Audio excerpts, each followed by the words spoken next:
Jewe ndungikanye na Koko ari muri Belgique mu Bubirigi. Ego yaturungitse twebwe nk'abanditsi n'abanyamakuru dukorera ku mbuga ngurukana bumenyi yamugenda bahereza rino shugwe.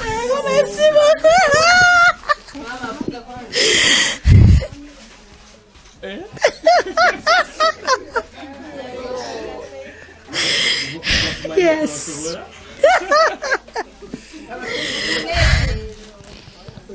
Yo.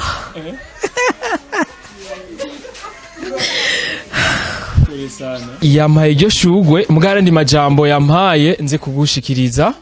Yagize ati Chère sœur, bwa mbere na mbere mbanje gushima Imana yo yakuremye ikakugeza aho ugeze no munsi nihabwa icubahiro. Uyu munsi uri hejuru nkwifurije impinduka muri vyose ku buzima bwawe, umunezero, ivyishimo, kugugwa neza no kohererwa mu buzima bwawe bwose. Que ce jour soit inoubliable dans ta vie. N'umushinga ntaye wawe Imana ibaje imbere ibagwanirire umunyekibi ibongereze urukundo rudakama mugire n'urwo muha abandi. Iyo mwijuru ibagumize ko ibiganza ibarinde sekibi. Ta petite sœur Coco qui t'aime beaucoup. Merci beaucoup. Merci beaucoup ma petite sœur. Kajambo turi kuri Koko. Koko. Uranyeretse ya mape. Ya mape wari kuransaba. Yo sister wanje mani guhezagire. Muni mwako wa zero hiyo.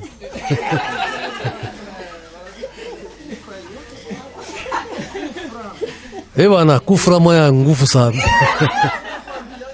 Mimi bali nabe usubuhi mwakabebe ngo nisikose kuyo. Nikana mimi sitakuwa ndakia deserve. Acha muira ngo ndamwe zineve kama iko zineve sitakuwa mimi. Kumbe ni bala napata bana.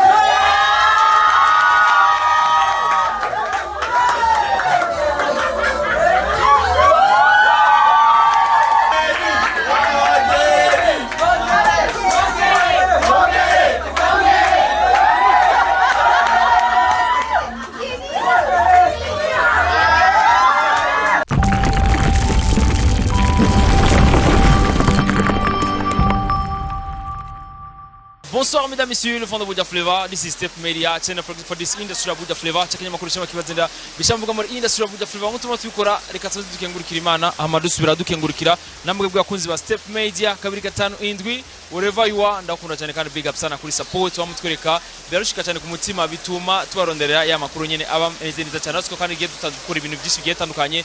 Turakora ibintu by'ama surprise, tugakora ibintu amakuru y'abaririmbi, tugakora amakuru y'abantu basanzwe bagira ibya gospel, ibintu by'amafilme byinshi cyane turabikora. Step nka Step Media 257 kuri mikoro kumwe na Beni behind the camera ni CK Professional. Yes, no musi rero twaronse twatewe iteka twaronse irindi bakwe yo kuza muri bino birori novuga muri no rumagwa mu kirundi cyiza novuga ni birori vya surprise na abana kumbure canke inshuti n'ababanyi bashimye yuko bogirira surprise bajya abavyeyi mubona hajya amatwa nsumira nuko bamaze imyaka 21 bubakanye nyene murabizi nyene ese baraza kutubwira mbega kubera iki aba bana bahise kubikora cyane cyane ko babifatakanyije nuvuga n'inshuti zabo n'ababanyi babo bakavuga bati reka tugire surprise abavyeyi bacu reka kumbure tubabaze koma byagenze kute babisemo kubikora ko turazi ko ni benshi bavyifuza ariko bobo bakaba babishoboye kubikora ko turazi ni benshi cyane bibagora kumbure tuvugane nabo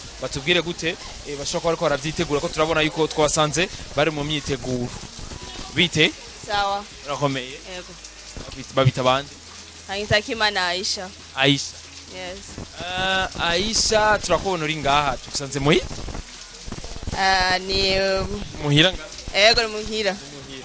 Yes Aisha twaje hano batubwiye yuko ari surprise muko murategurira abavyeyi banyu premièrement kubera ko mwahisemo kubagira surprise So first time nilikuwa nje ya nchi and then nikaipanga mwanzo, so ikakuwa ilikuwa ni marehemu kaka yangu alikuwepo, yeye ndo akaifanya. Kwa hiyo muda tunachukua na mimi ndo nimeifanya, nikatengeneza group, nikawaita marafiki zake, nikawaita na familia na wajirani, nikaambia mnisaidieni, nataka kumfanyizia mama yangu yani surprise ya miaka ya kutimiza miaka 21 kwenye ndoa. Yes, but ilinipa shida ilinipa shida kutengeneza, kuwafuata watu, kuwatafuta, lakini alhamdulillah nimepata na nikasema acha tuifanye. Hajui jana tulikuwa naye kazini, nikamwambia sasa, nikamtakia heri na baraka, akanambia sasa unaniambia muda umeshaisha, nikamwambia hapana, tununulia hata soda, eti sina hiyo vitu ya hivyo. Na sasa usiku mzee wangu kawa yuko, nikamwambia mzee, sasa wewe vipi, mbona tunata kuku, eti tushazeeka sisi. So nikamwambia mzee wangu, akasema sawa, lakini yani ni kama tu yani kama kuwakumbushia, na ya mwanzo ilitengeneza marehemu kaka yangu ya miaka 20. Nikasema mimi nimefika Burundi, acha nitengeneze ya miaka 21. Yes, watubwiye ati rero l'année passée yakoze novuga umuhisi grand frère wawe poli sana tukiri kumwe, ariko kuri ndi ruhande uno munsi batubwiye ko ni ibintu biri special bitandukanye n'ivya l'année passée. Ni biki bitandukanye n'ivy'umwaka uheze Kwa sababu mwaka jana alipitia mu vitu vingi sana. Tumemaliza tu kufete hiyo, alafu pakaingia kilio cha kaka yangu. Ikabidi alipitia vitu vingi, mara kazi vinamvuruga, mara yani alipitia mitikasi mingi sana. Kwa hiyo tukasema huyu mwaka sasa tumfute machozi, ndio tukaamua kumfanyizia. Tutaweza kweli? Tutaweza. Nizere yuko aza kuvyakira neza mama hari hose, nizere yuko ararira. Nizere yuko umuntu ariko aramusamaza hari ariko aravyitwaramo neza cyane. Neza gose. Ninde bari kumwe ariko aramusamaza? Hari Tantine Diras, hari Fara, hari Anita, hari Janine. Nibo bari kumwe na mama. Yego. Nibo ariko aramusamaza. Yego. Mutama nawe? Mutama ari kumwe no Diras nyene. Mutama nawe na kimwazi? Oya, na kimwazi. Barabishura mu. Ndi kwa rero gusa byaheze. Batabawu. Batawani nacho yo bitu. Yes, kwizera yuko bizagenda neza cyane, ariko kuri ndi ruhande binapana somo gani kwa watu wengine wanakuwa wanatamani kubifanya, bitanga ikigwa kimeze gute, gichapo icaye ku bandi bantu? Binapana yani sio kila muda, yani watoto wanatakiwa kuwafurahisha wazazi wao. Sijui niseme Kirundi, abana bakwiye kuneza abavyeyi babo. Sivote ngo ni umwaka, ni imyaka yose ya. Yani hata unaona tu mwaka mzazi wangu aliyachiye mu bintu byinshi, mu ngorane nyinshi, mu stress nyinshi. Bihere bariko bararondera kugira mubeho. Bisaba yuko ukivuga ati je nko turabana, reka turondera akantu kabe gato ya mugabo ubone ko umuvyeyi wawe aryohewe. Yes, kwa tuzabizi neza kandi yuko umuvyeyi yaca mu bintu byinshi cyane kugira ngo abesheho umwana wiwe, sibyo none? Yego. Twizere yuko ntibirenga bizokoma biko bitu biko.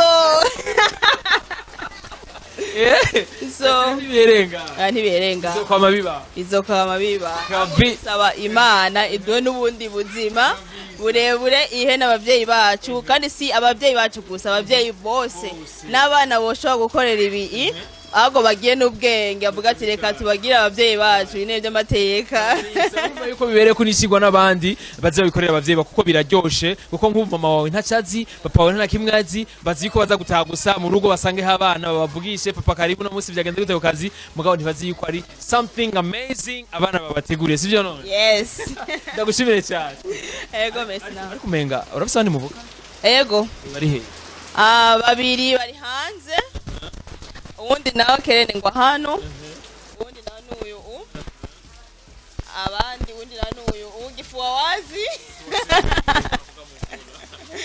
uwundi nawe n'uyu hama abandi babiri bari hanze uwundi nawe sinzi ahari hakaba n'aka kadogo ngo hano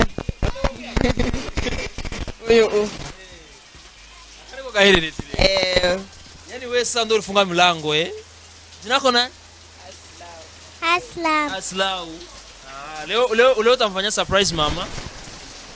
Namkulia Anapenda kuzia pipi nakuzia pipi. Sasa wewe leo utamuzia pipi mama? Nakuzia pipi mama. Utamnunulia Hey. Yes kumbe turaza kuyaga biscuit turindire rero bazere. Kone kawaida ibirori kanoniza gutangura. Urumva nk'ubu byatangura gusa imvura. Yes none jengereye kumenya umuntu bari kumwe ibintu ariko arabesha mama. Urumva ariko mubesha nk'ubudirasi ariko mubwira ngo muzehe ndakeneye ko dusangira kamwe ubona ko ejo utansohoye je ndagusohoye basi.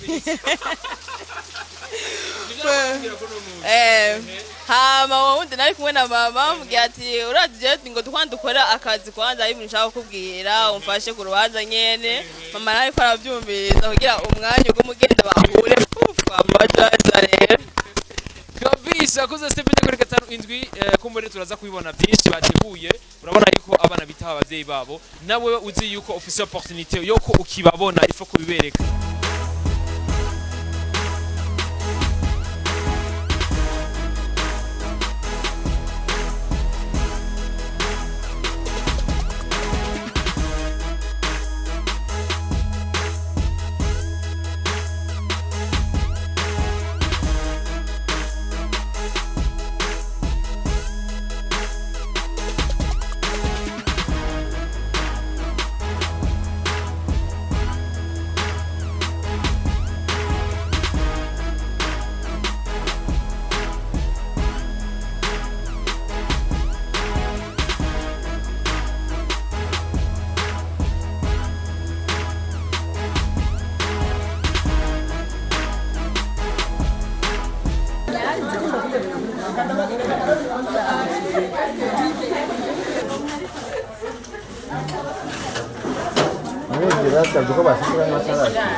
Ninde?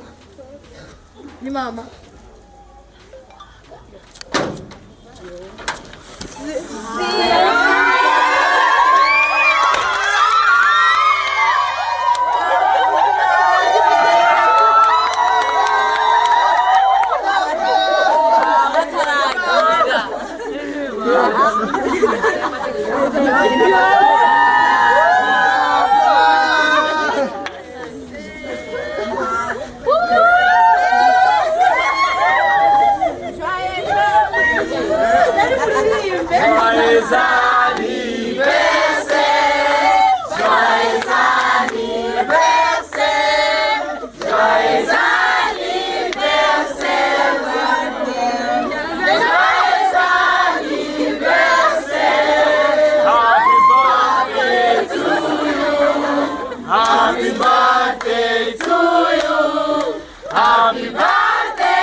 ibi bintu ni Yesu yabikoze turanezerewe.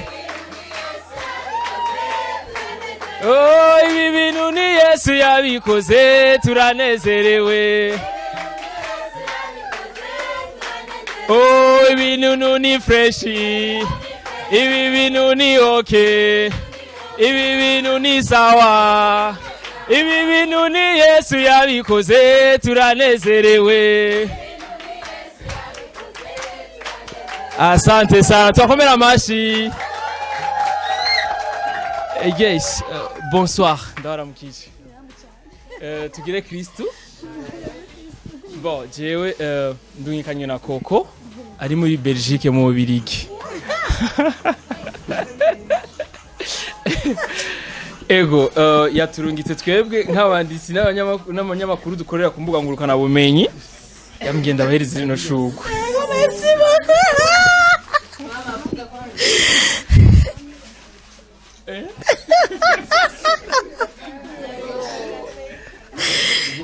Yes.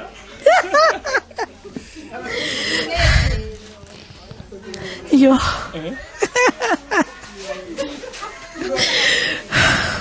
Sana. Ndabuze aho mpera. Naho mpereza. Kubera umunezero mwinshi. Bon, yampaye iryo shugwe mugara ndi majambo yampaye nze kugushikiriza. Twumvirize mu message Koko yahereje mama siko. Yagize ati: Chère sœur, ubwa mbere na mbere mbanje gushima Imana yo yakuremye ikakugeza aho ugeze no munsi nihabwa icubahiro. Imana igira iki? Kuri uyu munsi uri hejuru nkwifurije impinduka muri vyose ku buzima bwawe, umunezero, ivyishimo, kugugwa neza no kohererwa mu buzima bwawe bwose. Que ce jour soit inoubliable dans ta vie. N'umushinga ntayo wawe Imana ibaje imbere ibagwanirire umunyekibi ibongereze urukundo rudakama mugire n'urwo muha abandi. Iyo mwijuru ibagumize ko ibiganza ibarinde sekibi. Ta petite sœur Koko qui t'aime beaucoup. Merci beaucoup. Merci beaucoup ma petite sœur. Kajamboga tuye kuri Koko. Koko. Uranyeretse ya mape. Ya mape wari kuransaba. Yo, sister wanje, Imana iguhezagire. Sema amen. Haleluya. Amen. Nukuri. Nakosa cha kusema. Urumvikana. Ego. Ndabasabiye imigisha gusa. Koko. Imigisha kuri buri muntu wese. Sema amen. Uhereye kuri Koko nyene, uhereye kuri Koko. Amen. Biduge kuri bose bari ngaha. Sema amen. Imana ibahezagire. Amen. Sema amen. Ni kibazo twese twifuza kumubaza mama, sivyo none? Bakubeshe gute? Urumva Koko yambwiye ati duhe map. Ndambwiye je map ntayo mbona kuko mutama ntaco yambwiye ngo ndindire azombarira. Basi ndambwira sister na mape mugabo mu rupango hari umumama tubana mama kabebe. Yambwiye yuko ngenda kumufasha kwakira abashitsi azobafisa abashitsi. Ati oya ngo jeni mu nimero ngo ndabarungikire ngo genda mubaza ico mujya ico munywa ngo genda runka ku telefone yanuze ya Dirasi kuzina ngasema sasa weye bikwaye ndambwira Dirasi waharuye amahera ngo atubanze dushike ndambwira tuja hehe bana bari nyangaisha sana yo pole sana lakini naona vyote vilikuwa bien rizikiko sawa kabisa furahi Koko nikikukuta na Belgique nituzohure mama kabebe Yes, papa nguyu nga koko nguyu nga muvugisha. Da koko asia Banakusalimia koko. unatupiga muni mwako wa zero hiyo.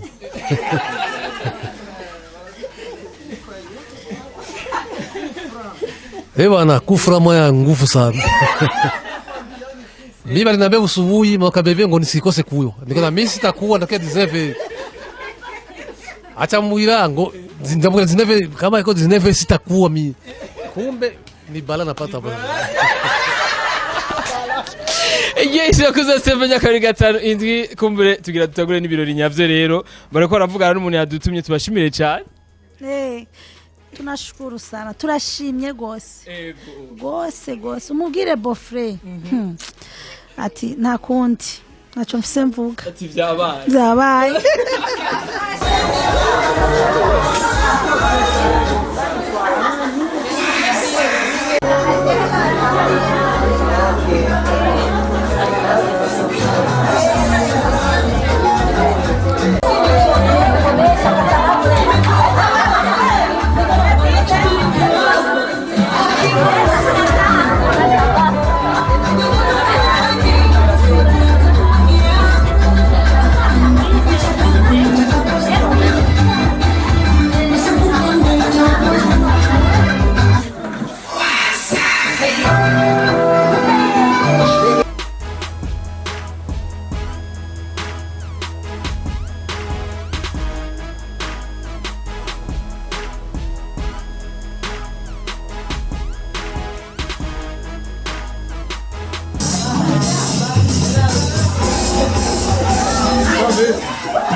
Thank you.